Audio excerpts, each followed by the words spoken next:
What's going on, guys? Welcome back to the channel. Today we're going to be doing a tier list for the legends from Apex Legends. Now before we get into the tier list, I want to let you guys know that I started streaming on Twitch 3 days a week. So if you guys want to check that out, the description is down in the link. So if you guys want to check that out, the link is down in the description below. Be sure to check it out. I stream Mondays, Thursdays, and Fridays at 5 p.m. to about 9 to 10. Look forward to seeing you guys there. So now on to the tier list. Now I want to put a disclaimer out that these are my opinions on the legends, on where I think they sit in the rank setting. So the first one we're going to start with is Bloodhound. When you look at Bloodhound, she doesn't really have any composition she fits well into. She fits well with Caustic and Gibby, but not as well as Valkyrie and some of the other recon legends. I personally will put Bloodhound at an A. Bloodhound not being too overpowered with her abilities. I don't think she deserves S, and I don't think anything below A. Next legend we're talking about is Bangalore. Bangalore is not the best legend for rank. I don't think Bangalore is that viable in the ranked scene. She's got smokes. Most of the time, if you're smoking, you're either because you're running away from somebody or you're trying to revive a down teammate that just happened.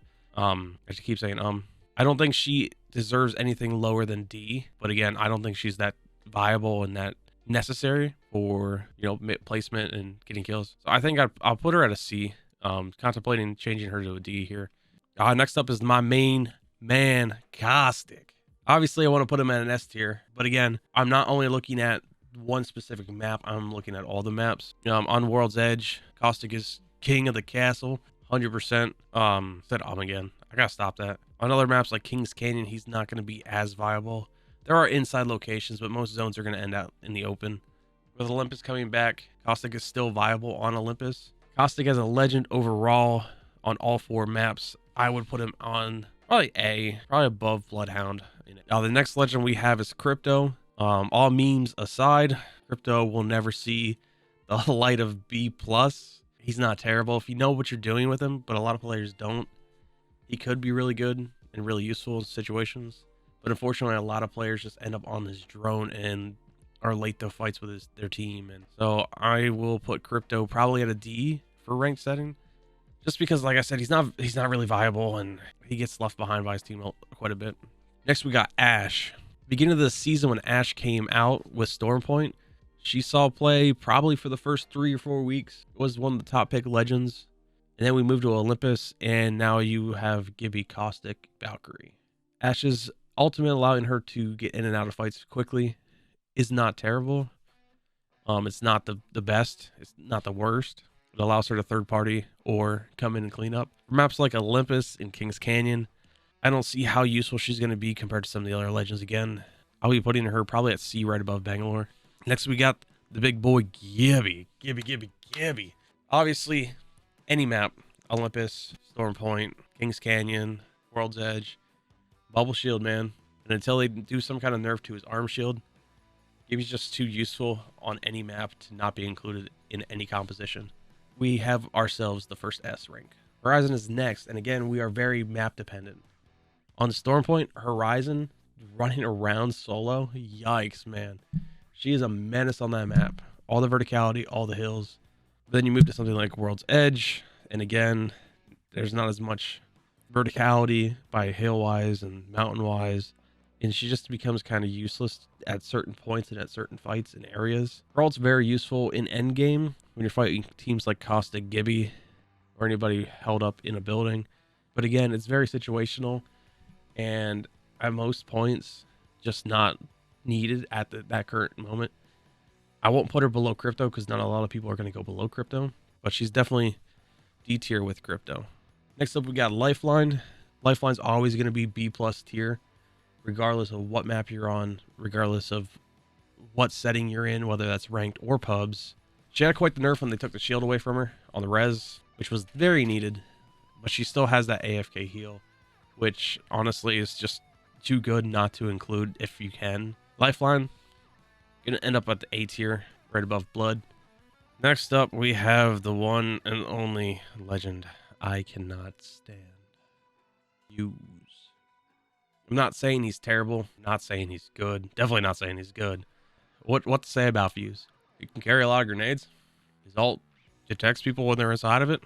There's not a whole lot that's great about Fuse in ranked. Once you get diamond and up, there's just nothing very useful about him. Like I said, these are my opinions, and my opinions are my opinions. You might have a different opinion, but just know that I don't think he's good.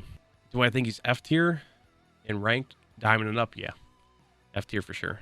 Hate me in the comments. Next up is the thick-thighed Loba.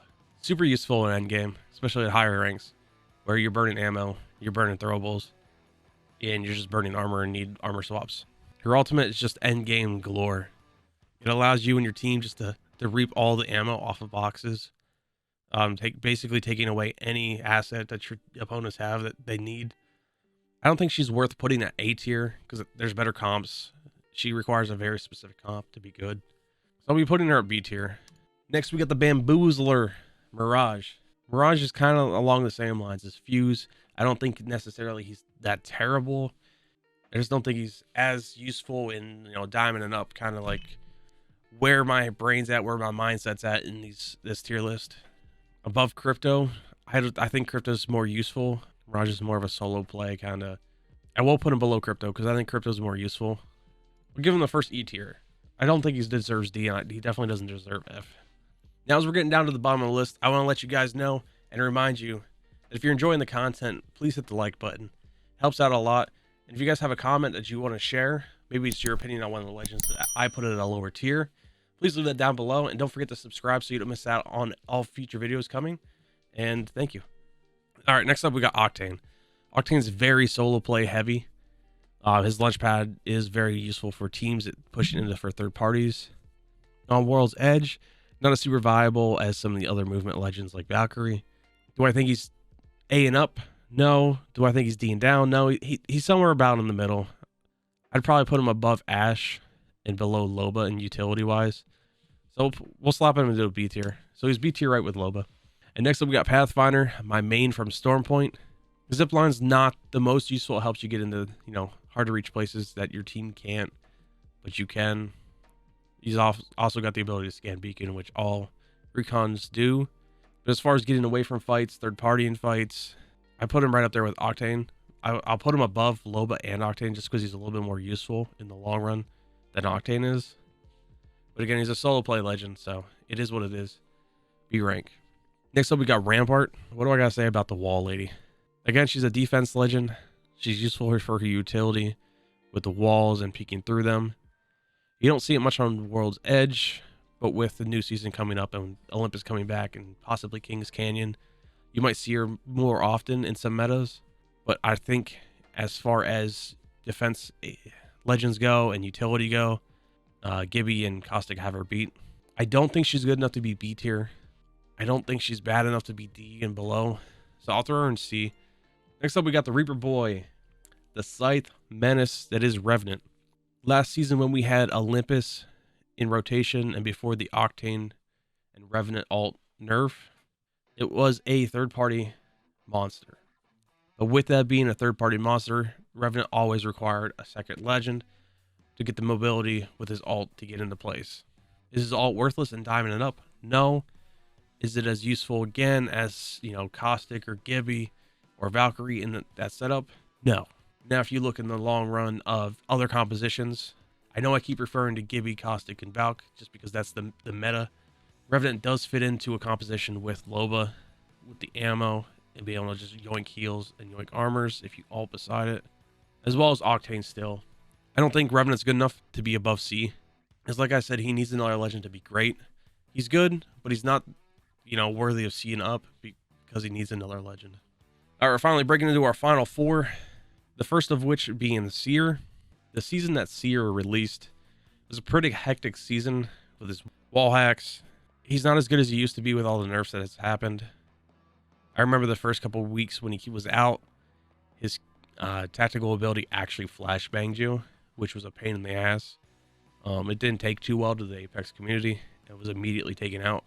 I don't think he's super useful in any kind of endgame or any final six situation compared to Bloodhound being able to scan multiple in like a large radius. Yeah, it can stop heals, but it's not as viable and not as useful as Bloodhound's.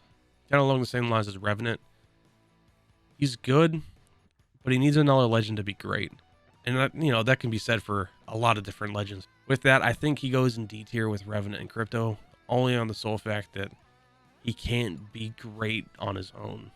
So next up was Valk, but I'm actually going to do Watson first because I want to touch on Valk and Wraith here at the end. So Watson as a defense agent on most maps, again, is going to be very useful for holding zones and holding buildings. Do I think she's as useful as Caustic at holding that building? No. But do I think her ultimate trumps Caustic's? Yes.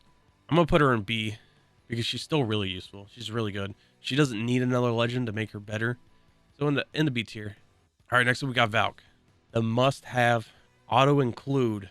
If you have room to slot in Valkyrie and a Gibraltar, you have free rotation on most maps. The argument can be made that yes, you have balloons on certain maps, or Stonepoint you have the cannons, or you have the tridents on Olympus. But in the long run, just the utility to be able to rotate around a fight that you're being third-partied from, get a better positioning, or even move to the zone if you're too far away, or get better position in that zone. It's just way too viable not to have. So again, to go right beside Gibby, Valkyrie up there at S tier. So now we come down to the last legend, that being Wraith. I left her for last for a reason. She's not the best legend. All you solo queuers and all you Wraith mains, I'll take it. Throw it at me. Throw the heat. She's not the best. She's not F tier. She's not Fuse. She's not S tier. She's not Gibby. She's not Valk. She fits right in A tier, right above Caustic. She is really good. She's got good mobility. She's got useful ults to relocate. Again, my opinion, she's not the best. And with that, I want to thank you guys for sticking around and watching the video. Like I said earlier, these are my opinions. If you have a different opinion, leave it in the comments down below, and we can maybe have a discussion on them. Make sure you like the video if you enjoyed the content. Don't forget to subscribe so you don't miss out. And see you in the next video.